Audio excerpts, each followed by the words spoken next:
नमस्कार। मैं हूं डॉक्टर नरेंद्र मल्होत्रा, उजाला सिग्नस रेनबो हॉस्पिटल और Malhotra nursing and maternity home Agra से स्त्री रोग विशेषज्ञ हूं और स्त्रियों के स्वास्थ्य का ध्यान रखता हूं। आइए आज कुछ बात करें हिस्टेरेक्टमी, बच्चेदानी निकालने के ऑपरेशन। बच्चेदानी निकालने का ऑपरेशन बहुत कॉमन हो गया है। जिसको देखिए मेरी बच्चेदानी निकल गई है। तो इसका भी संगत लेते हुए सरकार ने भी कहा है कि अगर 40 के नीचे बच्चेदानी निकालते हैं तो उसको हम लोग को रिपोर्ट करना पड़ेगा। ऐसे ही नहीं निकालनी है जब तक ऐसी कोई घातक बीमारी, क्योंकि बहुत सारी बीमारियां जो हैं जो बच्चेदानी की हैं वो सरल इलाज से ठीक हो सकती है। बच्चेदानी का ऑपरेशन कम उम्र में कराने से बुढ़ापे की बीमारियां लग जाती हैं, मेनोपॉज जल्दी आ जाता है, हड्डियां कमजोर हो जाती हैं, दिल की बीमारी लग जाती है, हार्ट की बीमारी लग जाती है, ब्लड प्रेशर की बीमारी लग जाती है। आइए हम कुछ बात करें स्त्री की वो बीमारियों की, वो रोगों की जो जिनके लिए बच्चेदानी निकाली जाती है और जिसको कहते हैं हम हिस्टेरेक्टमी। सबसे कॉमन बीमारी है रसौली, बच्चेदानी की रसौली या फाइब्रॉइड यूट्रस। फाइब्रॉइड यूट्रस क्या होता है? ये बच्चेदानी में एक गांठ होती है, कैंसर नहीं होती है, कभी कभी कैंसर बन सकती है पर नहीं होती है। और ये छोटी होती है, बड़ी भी कभी कभी हो सकती है, बच्चेदानी के अंदर हो सकती है, बाहर भी हो सकती है। जरूरी नहीं है कि अगर आपको फाइब्रॉइड है आपकी बच्चेदानी निकाली जाए। तो क्या कर सकते हैं? कुछ दवा ऐसी हैं जो इसको फाइब्रॉइड की घटा सकती है। कुछ दवा ऐसी हैं जो फाइब्रॉइड की वजह से दर्द और ब्लीडिंग होता है उसको रेगुलेट कर सकती है। कुछ दवाएं ऐसी हैं जो आपको सिम्टोमेटिक रिलीव कर सकती हैं, क्योंकि फाइब्रॉइड जो है, हर फाइब्रॉइड को ऑपरेशन की जरूरत नहीं होती। बट अगर फाइब्रॉइड ज्यादा बड़ा है तो भी बच्चेदानी निकालने की जरूरत नहीं। दूरबीन या लेजर ऑपरेशन से आप सिर्फ फाइब्रॉइड का ऑपरेशन करा सकते हैं और फाइब्रॉइड ही निकाल के बच्चेदानी को बचा सकते हैं। 40 से ऊपर है, फाइब्रॉइड बड़ा है, आपके को बहुत तकलीफ दे रहा है, कैंसर बनने का डर है, तब बच्चेदानी निकालने का ऑपरेशन किया जाए। दूसरी बीमारी है एंडोमेट्रियोसिस।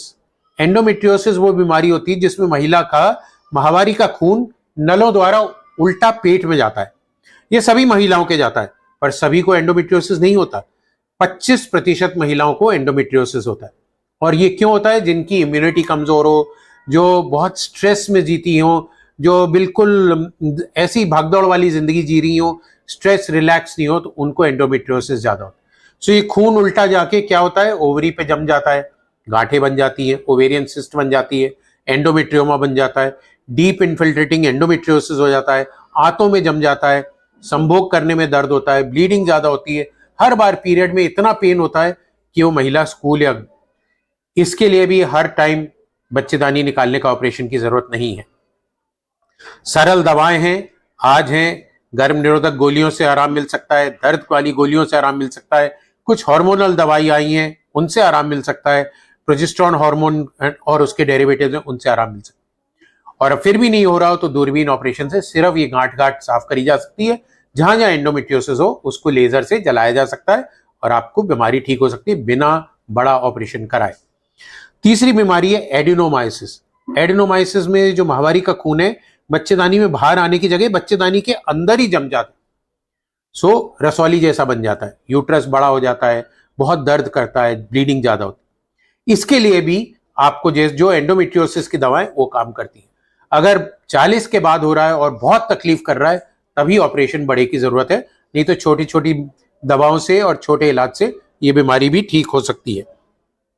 कभी कभी बड़ी महिलाओं में जिनको बड़ा ऑपरेशन नहीं करा जा सकता उनको एक्सरे सीटी द्वारा एक नली, जैसे हार्ट में स्टेंट डालते ना, ऐसी बच्चेदानी की नस में स्टेंट डाल के और उस नस को ब्लॉक कर जाता है और उससे खून नहीं जाता एडेनोमाइसिस में और एडेनोमाइसिस ठीक हो जाता है। चौथी इंपॉर्टेंट बीमारी जो महिलाओं में आजकल देखी जा रही है, पॉलीसिस्टिक ओवरी।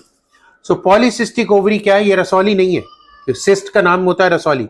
इसमें छोटे छोटे दाने बन जाते हैं ओवरी में जो 20 से अधिक होते हैं और ये पुरुष वाले हार्मोन बनाते हैं, स्त्री हार्मोन कम हो जाते हैं। मुंह पे मुहासे, बाल आना चेहरे पे और बाल उड़ जाना, यहाँ लाइनें पड़ जाना और माहवारी गड़बड़ हो जाना, बांझपन होना, ये सब चीजें पॉलीसिस्टिक ओवरी की। इसके लिए भी कई बार लोग बहुत बड़ा बड़ा ऑपरेशन कर देते हैं, वो भी जरूरत नहीं है।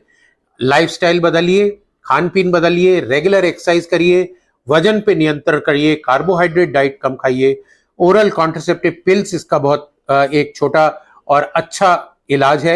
और अगर आप प्रेगनेंसी नहीं हो रही, बच्चा नहीं हो रहा, तो अपने डॉक्टर से मिलिए और अंडे बनाने वाली दवाई ली। सो ये थी 4 महिलाओं की बीमारी जिनके लिए बच्चेदानी निकालने का ऑपरेशन किया जाता है। आइए हम लोग सेव द यूट्रस कैंपेन में भाग लें और पहले दवा और छोटी इलाज ट्राई करें, उससे ठीक हो जाते हैं तो आपको बच्चेदानी निकालने की जरूरत। अगर कोई भी ऐसी परेशानी है, जल्द से जल्द अपने स्त्री रोग विशेषज्ञ, अपने general practitioner, health care provider से मिलिए, सही जानकारी प्राप्त करिए। छोटी मोटी दवाइयां और हकीम वो में इलाज नहीं है इसका। हेल्थ प्रोवाइडर से मिलना बहुत जरूरी है। सेफ रहिए, हेल्दी रहिए, सभी महिलाएं स्वस्थ रहें, यही हमारी शुभकामनाएं। नमस्ते।